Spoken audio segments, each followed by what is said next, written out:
Բարև ձեզ հարգելի ռադիոլսողներ, հանրային ռադիոյի ուղիղ եթերում ձեր ձայնն է կրկին լսելի, ես Լուսինե Մուրադյանն եմ, առաջարկում եմ մեզ ոչ միայն լսել, այլև դիտել, մուտք գործեք armradio.am կայք, դիտել կոճակը սեղմեք կամ Facebook-յան հարթակում լայվը եւս գործարկված է, Հայաստանի հանրային ռադիո հայատար գրում եք, մուտք եք գործում եւ հետեւում մեր լայվին հարցերի պարագայում, նաեւ մեկնաբանությունների դաշտում թողնում ձեր հարցերը, որովհետեւ այսօրվա թեման վերաբերում է յուրաքանչյուր մարդու։ Մենք այսօր կփորձենք միասին հասկանալ, թե ինչպիսին է աշխատաշուկայի պահանջարկն Հայաստանում, որքանով են աշխատաշուկայի պահանջներն ու աշխատուժի հմտությունները համընկնում, ինչ ծրագրեր է իրականացնում պետությունը երիտասարդների, կանանց եւ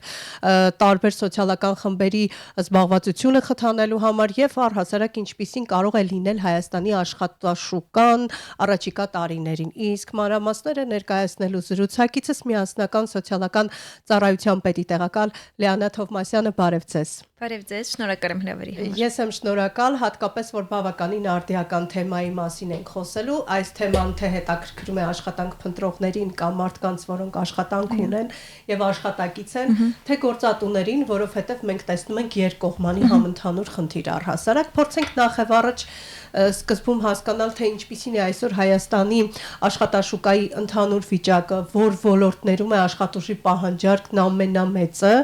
եւ հետո արդեն կմանրամասնենք արդեն։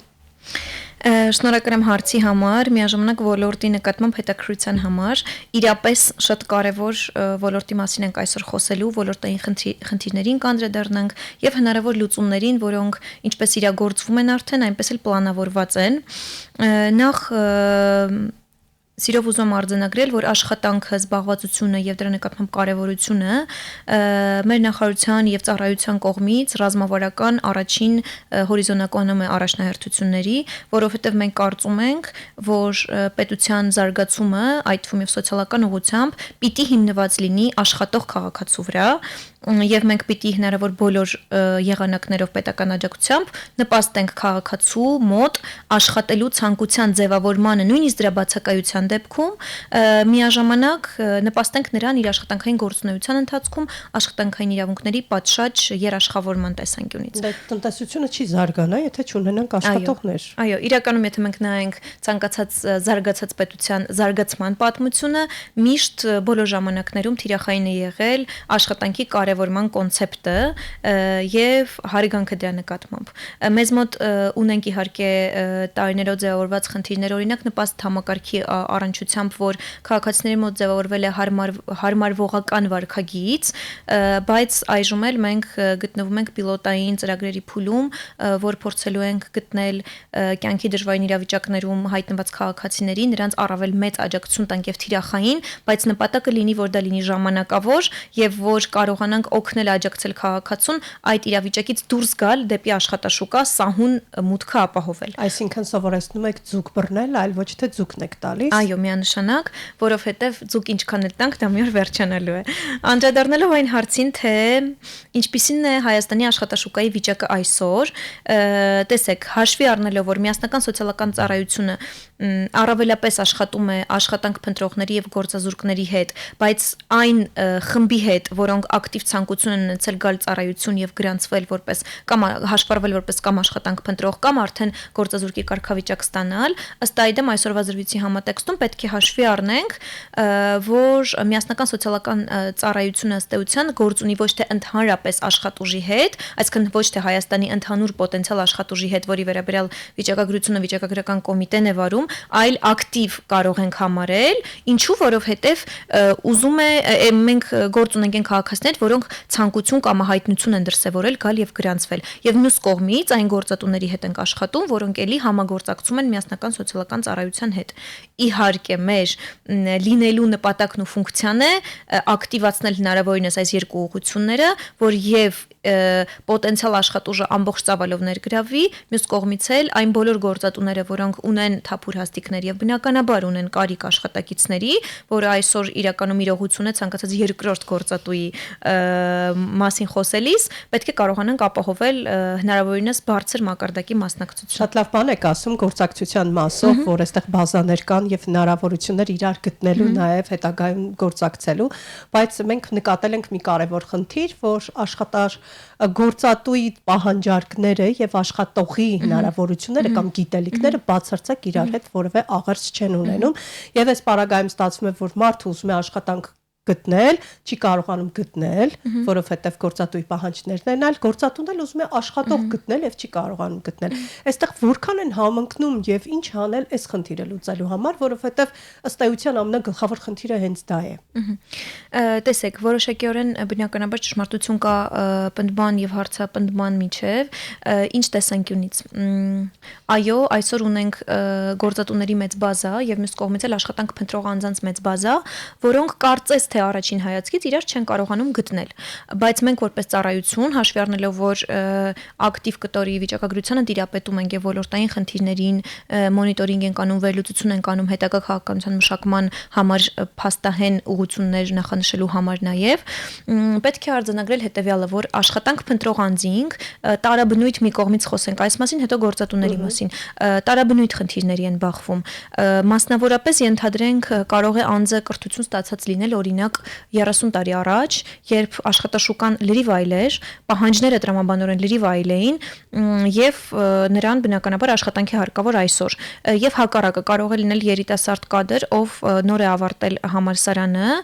բայց մենք ունենք նաեւ բնականաբար կրթական համակարգի ավելի ճկունացման խնդիր, որի մասով ակտիվորեն մեր այդ ոլորտի գործընկերների հետ ենք աշխատում, այն տեսանկյունից ենք աշխատում, որ մենք տրամադրում ենք տեղեկատվություն առայն, թե որ մասնագիտություններն են պահանջված։ Կարող են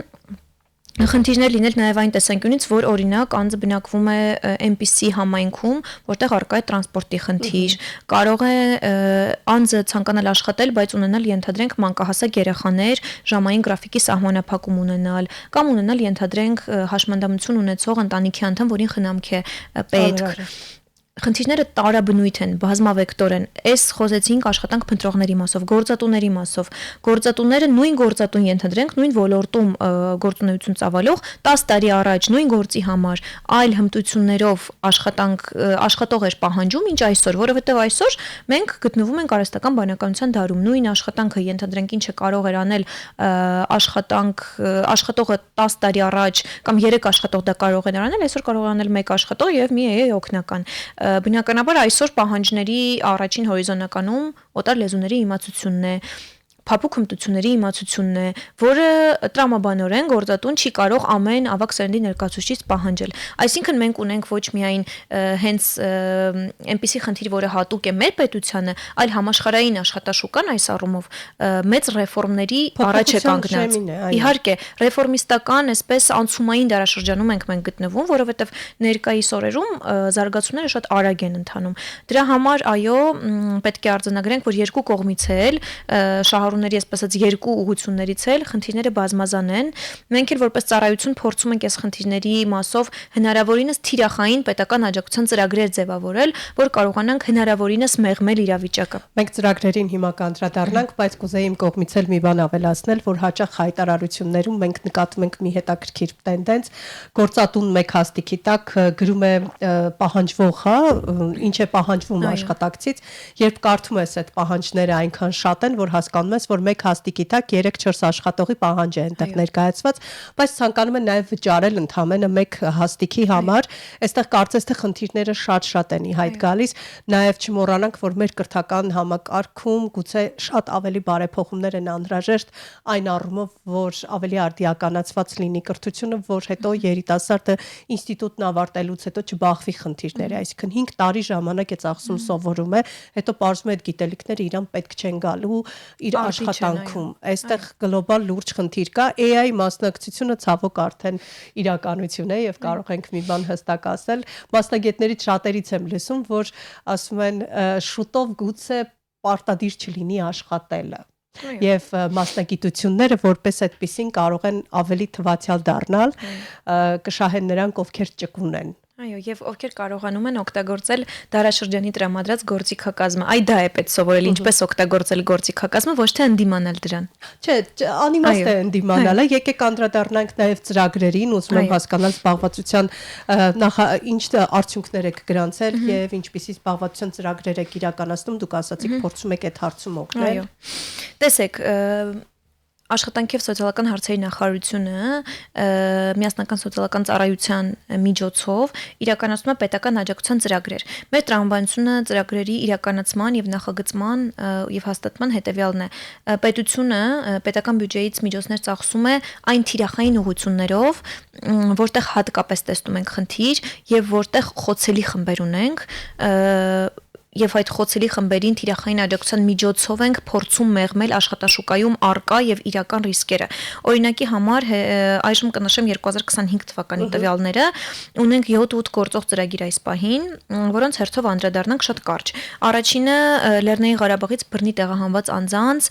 կարճաժամկետ ուսուցման դասընթացի կազմակերպման եւ աշխատանքի տեղավորման ծրագիրն է 2025 թվականին 952 ծրագիր ենք իրականացրել։ Սա եռաբաղադրիչ ծրագիր է, այո, շատ լավ է, որը ներառում է եւ մասնագիտական ուսուցում եւ աշխատանքի տեղավորում, այսինքն հնարավորինս աջակցում ենք շատ մանրամասնորեն ըստ թիրախային եւ ըստ կարիքների, որ կարողանանք տվյալ անձանց տեղավորել աշխատաշուկա, ապահովել սահուն մուտքը, ցուցանիշները բավականին լավն են անցած տարվա։ Որպեսզի ադապտացվեն ավելի արագ ու հեշտ եւ գտնեն իրենց։ Այո, աջակցություն տրամադրում ենք եւ գործատուներին եւ արդեն շահառուներին, որ կարողանանք երկուստեք շահագրգռել։ Հաջորդը 2016-20 եւ 22 թվականներին սանձազերծված ռազմական գործողություններին մասնակցած մեր զինծառայողներին աջակցության ծրագիրն է, էլի եռաբաղադրիչ։ Այս մասով ունեցել ենք 238 ծրագիր, բնականաբար հաշվի առնելով թիրախային խմբի քանակը, սա բավականին լավ ցուցանիշ է, իհարկե, այս տարի եւս շարունակվում է նախորդ եւ այս ծրագրերը եւս, սա անցած տարվա տվյալներն են ամփոփված, եւ այս մասով էլ հաշվի առնելով, որ հատկապես այս ռազմական գործողություններին մասնակցած մեր զինծառայողները, որոնք զորացրվել են, ունեն բնականաբար որոշակի աջակցության անհրաժեշտություն, ենթադրենք հոգեբանական այդ թվում, պետությունը որոշել է, որ այս թիրախային խումբը կարևոր է եւ առաջնահերթությունների շրջանակներում է եւ բյուջեից միջոցներ տրամադրվել են։ Իսկ հաշմանդամություն ունեցող անձանց, որոնք նաեւ պատերազմի հետևանքով են ձեռք բերել։ Հաշմանդամություն ունեցող անձանց մասով մենք ունենք առանձին ծրագիր, հաշվի առնելով, որ կրթությունը նաեւ կարևորվող ուղղություններից մեկն է ներկայումս, ռազմավարական կարևորության նկատի ունեմ, մենք ունենք օգնականի ծառայության տրամադրման ծրագիր։ Ինչի մասին է խոսքը։ Հենաշարժական, տեսողական եւ հոգեկան առողջության եւ նաեւ մտավոր խնդիրներով ֆունկցիոնալության ծանր կամ խորը աստիճանի ֆունկցիոնալության գնահատում անցած կամ առաջին կամ երկրորդ կարգի հաշմանդամություն ունեցող անձանց դեպքում է ծրագիրը գործում, նրանց է տրամադրվում աջակցությունը ինչ եղանակով է տրամադրվում։ Հաշմանդամություն ունեցող անձը դիմում է ծառայությանը, նշելով անձնական օգնականի իր ցանկալի տեխնացուի մասին, մենք ազգային ինստիտուտի միջոցով մեր վերապատրաստում ենք անձնական օգնականի տեխնացուին, հաշվի առնելով, որ մենք ուզում ենք առավել մանրամասնորեն անդրադառնալ այս հարցին եւ հիմնային կերպով հարցը լուծել, այսինքն պատրաստված մասնագետ դարձած արդեն մարդը դառնա անձնական օգնական, ոչ թե ուղակի անձին մենք վճարենք գումար, վերապատրաստվելուց եւ համապատասխան սերտիֆիկատը ստանալուց հետո կնքվում է պայմանագիր եւ տվյալ անձին վճարվում է ամսական միջին աշխատավարձի չափով գումար, այո, նոր մասնագիտություն է ձեռք բերում, ունենում է աշխատանք, նաև օգտակար է լինում մարդկանց, ովքեր իրենց կարիք ունեն։ Պայմանը միայն նա է,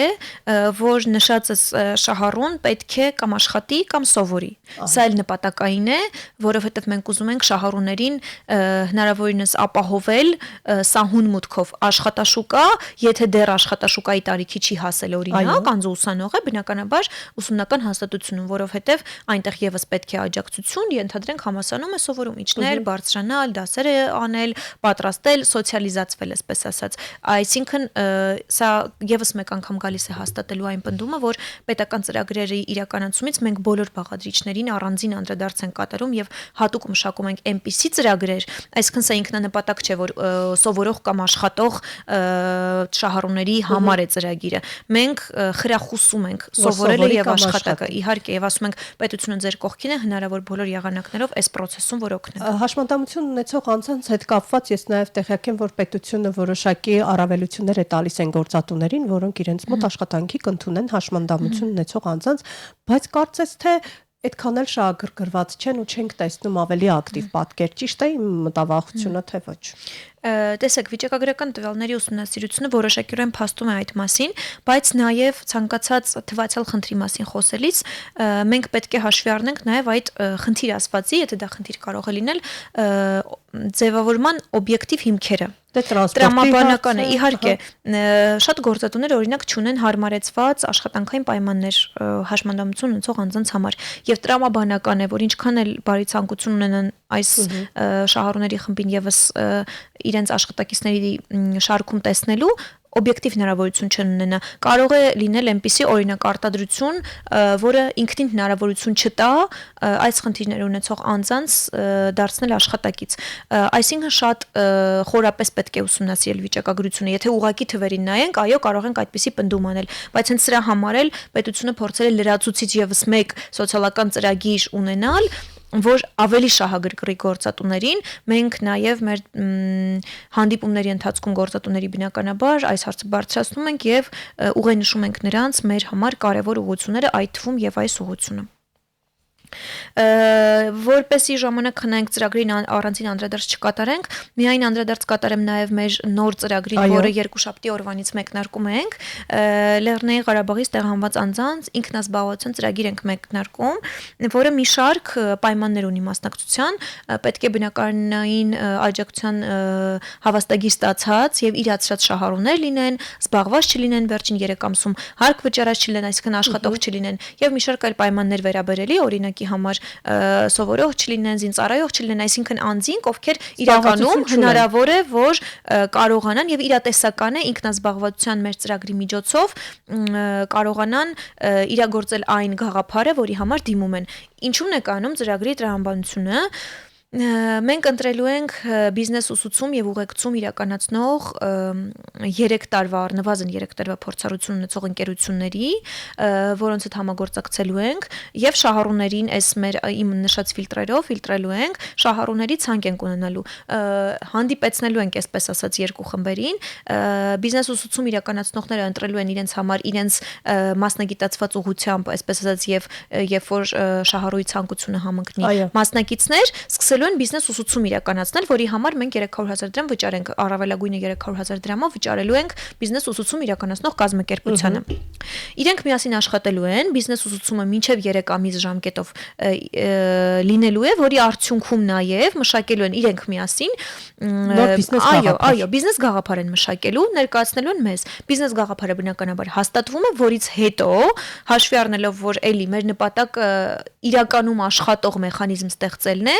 ֆինանսավորվում է նաև այս կազմակերպության կողմից բիզնես ուղեկցումը։ Հաշվի առնելով, որ շահառուն ըստ էության փորձառություն չունի ոլորտում, 1-ից 3 ամիս օրինակ բիզնես ուսուցումը տրամաբանական է, որ բավարար չի լինելու։ Այսինքն, երբ որ ինքը իր բիզնես գաղափարի իրագործումը սկսի, այդ ընկերությունը պարտականություն է ունենալու մինչև 12 ամսով բիզնես ուղեկցում իրականացնել մասնագիտորեն, այո, որի համար էլի պետությունը վճարում է, այո, ամսական մինչև 60,000 դրամ 12 ամիս ժամկետով։ Սրանից հետո արդեն, եթե ունենում ենք այսքանը արված պատշաճ կերպով մոնիտորինգ է արվում, շահառուին արդեն տրամադրվում է դրամաշնոր, որի մինչև 2 միլիոն դրամի չափով իր բիզնեսը իրականացնելու համար, որի 70%-ը, այսինքն ժամկետներ կան դրված, երբ է տրամադրվում, որից հետո էլի, եթե որոշակի պայմանների բավարարում է 1 միլիոն եւս կարող ենք տալ գույք եւ այլ բիզնեսի համար անհրաժեշտ այո ձեռք բերելու համար։ Մարզերի բնակիչները կարող են մասնակցել։ Հատկապես կարող են մասնակցել։ Ես կխնդրեի ոնց են գտնելու ձեզ, ոնց են դիմելու, Facebook-յան հարթակի մեկնաբանություններ դաշտում միանգամից դնեք հղումը, որպեսզի մեր ռադիոլսողները հեշտությամբ գտնեն ձեզ։ Անպայման, որ նշում ենք մարզերի մասին, հենց մարզերն են մասնակցելու, Երևանը չի մասնակցելու ցավալիորեն, բայց ինչու, որովհետեւ հավաստագրերը չեն գործել Երևանում։ Ընդհանրապես այս պատճառով եւ մի քանի 3 մարզային բնակավայր ունենք, որոնք չեն մասնակցելու, բայց բնականաբար կարող են այդտեղի բիզնես ուսուցմանողները մասնակցել, շահառուները ուղղակի պետք է այդտեղ գրանցված չլինեն։ Բոլոր մարզերը, այսինքն մենք միասնական սոցիալական ծառայությունը Հայաստանի ամբողջ սփռվածությամբ ունի 49 տարածքային կենտրոն, որից 39 մասնակից է լինելու ծրագրին, որից 7-ը Երևանն է, այսինքն որ Երևանը հանենք 3 տարածքային կենտրոնի տարբերություն է լինում։ Ինչպես են մեզ գտնելու նախարարության էջով էլ միասնական սոցիալական ծառայության էջով էլ իրազեկումներ իրականացնում ենք, անպայման եւ երկուշաբթի օրվանից սկսած էլի իրազեկումներ կիրականացվեն, քանի որ սա հրապարակային օֆերտայի ձևաչափով է լինում, բիզնես ուսուցում եւ ուղեկցում իրականացնողները պետք է ակցեպտի դիմում կա հատուկ լրացնեն, մեր տարածքային կենտրոններից ցանկացածը կարող են մոտենալ, հասցեները, կոնտակտային տվյալները հրապարակված են կայքում, այնտեղ իրենց կաջակցեն եւ ակցեպտի դիմումը ուղարկում են 5 օրվա ընթացքում մենք ստուգում ենք, եթե պայմաններին բավարարում է, ավտոմատ իրենց անունը հրապարակում են կայքում, դա ինքնին նշանակում է պայմանագիրը կնքված է։ Այո, սա բիզնես ընկերությունները ովքեր անում են, իսկ շահառուները երկուշաբթի օրվանից արդեն ազատ են գրանցվելու eWork AM հարթակում, սա զբաղվածության պետական հարթակն է, որը այժմ զարգացնում ենք եւ հուլիսի 1-ից բոլոր մարզերում է գործելու։ Այժմ պիլոտային 2 Սյունիքի եւ Կոտայքի մարզում է գործում, բայց այս ծրագրի մասով երկուշաբթի օրվանից կարող են, այսինքն մարտի 16-ից կարող են շահառուները գրանցվել eWork հարթակում եւ դիմել ծրագրին, դիմելու տարբերակը եւ եղանակը այս հարթակն է։ Մենք խրախուսում ենք մեր բոլոր շահառուներին, որոնք պայմաններին կհամապատասխանեն, միանշանակ դիմել, որովհետեւ մենք էլ շատ ուրախ կլինենք աջակցել եւ որ իրականում այս ծրագրի իրականացման արդյունքում ունենանք ստացված եւ գործող երկարաժամկետ բիզնես գաղափարներ։ Ես լիահույս եմ, որ նոր հետաքրքիր բիզնես գաղափարներ կծնվեն եւ դրանց շնորհիվ մարզային կյանքը կզարգանա, ինչու ոչ տուրիզմի ոլորտը եւ շատ այլ ոլորտներ, որոնց կարիքը ունեն մեր մարզերը։ Վերադառնանք նաեւ մեր երիտասարդներին, որովհետև հաճախ այդ գործատուի աշխատանքի ընդունման պահանջներում մենք տեսնում ենք եւս մեկ կետ, երկու կետ կա, մեկը որ գեղեցիկ բարետես աղջնակ լինի, մենք արդեն մնում ենք մրցակցությունից դուրս, եւ երկրորդը, որ պարտադիր պահանջում են աշխատանքային փորձ։ Եթե բոլոր գործատուները պարտադիր պահանջում են աշխատանքային փորձ, նոր ավարտած ուսանողը փորձ որտեղից ձեռք բերած լինի, այստեղ մի տեսակ իրար չեն համընկնում պահանջարկն ու իրականությունը։ Այո։ Տեսեք, խնդիրը արձանագրել ենք, ներկայումս ընթանում են քննարկումներ երիտասարդ եւ մասնագիտություն ունեցող իհարկե երիտասարդ մեր մասնագետներին, չսովորող, չաշխատող, որոնք չեն ունեցել աշխատանքային փորձ, աջակցության ծրագիր մշակելու ուղղությամբ հուսով ենք եւ մեծ հույս ունենք, որ կկարողանանք տարվա վերջին օրինակ ունենալ նման հաստատված ծրագիր, այսինքն քննարկումները շարունակվում են, բայց անդրադառնալով երիտասարդ մեր կադրերին, որոնք ունեն այս խնդիրը, բնականաբար նշածս եւ մի քանի այլ ծրագրերով նրանք եւս կարող են մասնակից լինել, եթե համապատասխանեն պետական ծրագրերին։ Մի քանիսը նշեցի, որոնց ուղղակիորեն համապատասխանում են։ Բացի դա, մենք որպես միասնական սոցիալական ծառայություն ինչ կարող եմ ուղղորդել ծառայության անունից, մոտենան մեր տարածքային կենտրոններ կամ հենց իրենք գրանցվեն eWork AM հարթակում, լրացնում են իրենց մասնագիտությունը, նաև իրենց կողմից ակնկալվող աշխատանքի ուղղությունը եւ իրենց ավտոմատ, եթե համակարգի միջոցով է, ավտոմատ է գալիս համապատասխան առաջարկները համադրման միջոցով։ Իսկ տարածքային կենտրոնի երբ որ մոտենում են, այնտեղ արդեն ապահովում են նաև մասնագիտական կողմնորոշման հարցը, որովհետև մենք կարող ենք ունենալ երիտասարդներ, որոնք ուզում են աշխատել, որոնք օրինակ չունեն մասնագիտություն, ինչը որոշակիորեն այո, նորմալ է եւ այսպիսի թիրախային խումբ եւս ունենք։ Այնտեղ կիրականացվի մասնագիտական կողմնորոշում։ Եթե չունեն մասնագիտություն, բայց օրինակ ինչ որ ծրագրի շահառուների պայմաններին համապատասխանում են, կուղարկեն ուսուցման, այսինքն կուղղորդեն ուսուցման։ Եթե ոչ, բնականաբար մենք ունենք նաև այնպիսի թափուր հաստիկներ բազմաթիվ սպասարկման ոլորտում եւ այլն, որը կրթություն ինքնին չի պահանջում, ընդհանրապես պահանջում է, ասենք, ենթադրենք 1-2 շաբաթվա պրակտիկա, որ փորձու տեղում հասկանան ինչ աշխատանքի մասին է խոսքը։ Այնպես որ առավելապես խորհուրդ եմ տալիս մոտենալ միասնական սոցիալական ծառայության 49 տարածքային կենտրոն կա, կամ եթե չեն ուզում անձամբ ֆիզիկապես մոտենալ շփվել, ինչը իհարկե իօգուտ իրենց է լինելու, որովհետեւ նաև խորհրդատվություններ են տրամադրվում, պատրաստում են ինչպես ներկայանալ գործատուին կամ ինչպես պետք է իրեն դրսևորել աշխատանք փնտրելիս, եթե ոչ, ապա արդեն էլեկտրոնային եղանակ։ Շատերը չեն սիրում օֆլայն տարբերակը, մեր երիտասարդ սերունդի ինձ թվում է բաց թողումներից է, նրանք օնլայն տարբերակում իրենց ավելի հարմարավետ են զգում, նաև նկատում ենք հետաքրքիր մի բան, որ թեպետ աշխատանքային փորձ չունեն, բայց այդուհանդերձ միանգամից ամբիցիաները մեծ են, որոնք իրենց խանգարում են իհարկե իրենց առաջընթացի ուղղությամբ։ Եկեք նաև, քանի որ վերջին 5 րոպեն է մնացել, միասին փորձենք հասկանալ, թե այսօր մեր իրականությունում որ մասնագիտություններն են հիմնականում առավել պահանջված Հայաստանի աշխատաշուկայի համար։ Տեսեք, ըստ էության ամեն տարվա տվյալները տարբեր են, բայց հաշվի առնելով, որ միասնական սոցիալական ծառայության համագործակցող գործատուների կողմից ըստ էության մեծամասամբ մենք չենք կարող խոսել շատ բարձրագույն կրթություն պահանջող եւ պատրաստվածություն պահանջող մասնագիտությունների հետ, ինչի մասով ի դեպ ցանկանում եմ հատուկ մատնանշել, որ սա փոխվելու է, այսինքն մենք արդեն սկսել ենք աշխատել համալսարանների հետ, այնպիսի գործատուների հետ, որոնք ենթադրենք ցանկանում են ինժեներներ, իրավաբաններ, բժիշկներ, այսինքն բարձրագույն կրթություն պահանջող եւ մեծ փորձառություն պահանջող մասնագետությունների հետ, այս մասով մենք մեր տեսլականը նա է, որ կարողանանք փոխել պատկերը, բայց ամեն դեպքում ՄՍՑ-ի հետ համագործակցող գործատուների ընդհանուր թվականակը 16-17 հազար է, որ պատկերացնենք տարիների ընթացքում։ Բոլորը չի, որ այս պահին ունեն թափուր հաստիկներ բնականաբար, ընդհանրապես համագործակցող գործատուներն են։ Եվ ոլորտներ նշեմ մի քանի, որոնք վերջին տարիների տվյալներով առավելապես թափուր հաստիկներ են ներկայացրել միասնական սոցիալական ծառայություն։ Օրինակ մեծածախ եւ մանրածախ առևտրի ոլորտն է, ինչն էլ է տրամաբանական բնական է, սպասարկման ծառայություններն են, արդյունաբերությունն է, իհարկե հաճելի պետք է արձանագրել, այո, կրթությունն է, օրինակ, կրթական ոլորտում, այո, կրթական ոլորտում աշխատանքը, հանրային սննդի կազմակերպումը, շինարարություն, առողջապահական բնագավառ, այսինքն շատ տարբեր են։ Մի կողմից կարող է լինել դա շինարարություն, մի կողմից կարող է լինել առողջապահական ոլորտ, մշակույթ, հանգիստ, փոխադրումներ, տարբեր տնտեսական ոլորտներ, այսինքն շատ լայն է աշխատությունը։ Այո, հիմնականները սրանք էին ըստ էության, իհարկե ունենք հաջորդիվ եկող տեղեկատվություն եւ կապ, ֆինանսական եւ ապահովագրական գործունեություն շատ մեծ է պահանջարկն ու ցանկությունը պետական ոլորտում աշխատելու հաճախ մեծ դիմող մասնագետների, ինչը հաճելի փաստ է, որովհետև ներկայումս մասնավոր շուկայի եւ մասնավոր ոլորտի առաջարկած պայմանների համատեղությամբ բնական է, որ պետական ոլորտը որոշակիորեն հանրային ոլորտը որոշակիորեն սահմանափակված է առաջարկներով եւ շատ կարեւոր է այնուամենայնիվ, որ հանրային ոլորտում եւս աշխատեն պատրաստված եւ պետականամետ մասնագետներ, այնպես որ սա էլ մենք ուրախությամբ մատնանշում եւ փորձում խրախուսել նաեւ այս ուղղությամբ աշխատանքը։ Իսկ ինչպիսի աշխատաշուկա եք պատկերացնում առաջիկա 5-ից 10 տարիներին։ Սա երազանքի նման հարց է։ Այո, կանխատեսման մասին է, որպես ոլորտ ներսից մարտով ոլորտը այս պահի ներսից գիտի եւ ինչ տեսլական կուզեի պետության տեսանկյունից ձևավորել, դա ապագայի քաղաքացու մասին է խոսքը բնականաբար, ինչը առաջին հերթին ենթադրում է ճկունություն, առաջին հերթին ենթադրում է ժամանակի պահանջներին համապատասխանելու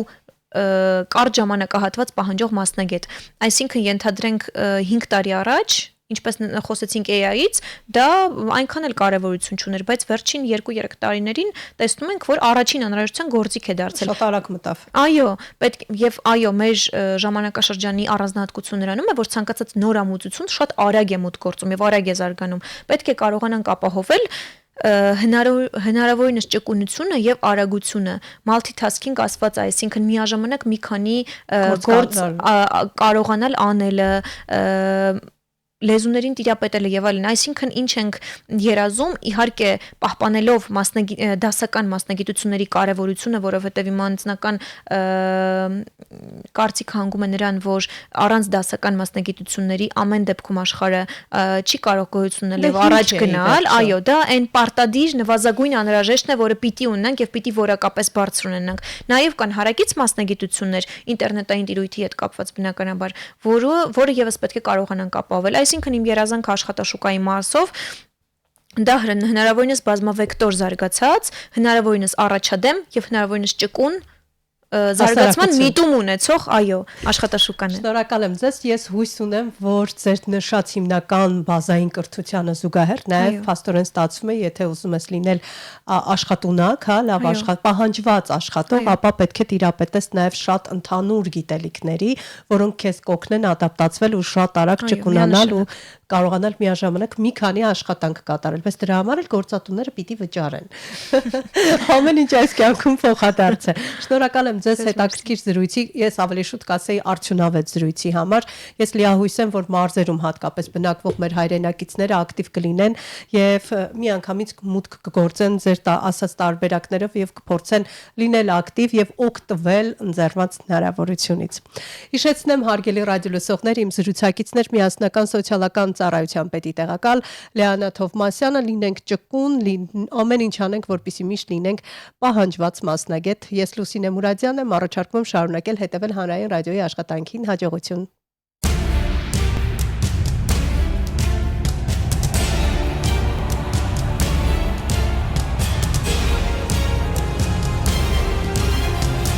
Քո